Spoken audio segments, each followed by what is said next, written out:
ಉಸಿರಲಿಪ್ಪಿಸು ನುಡಿಗಳ ಕವನ ಇದೆ, ಚಡಪಡಿಸುವ ತಡವರಿಸುವ ಚಲನ ಇದೆ.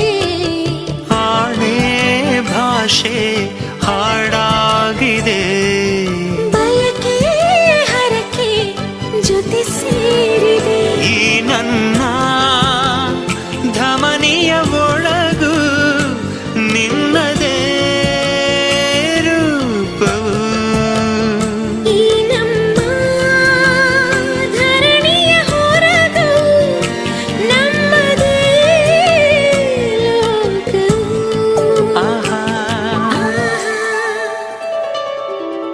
ಮನಸ್ಸೇ ಮನಸ್ಸೇ ಥ್ಯಾಂಕ್ ಯು, ನಿನಗೂ ಮನಸ್ಸಾಯಿತು. ಕನಸೆ ಕನಸೆ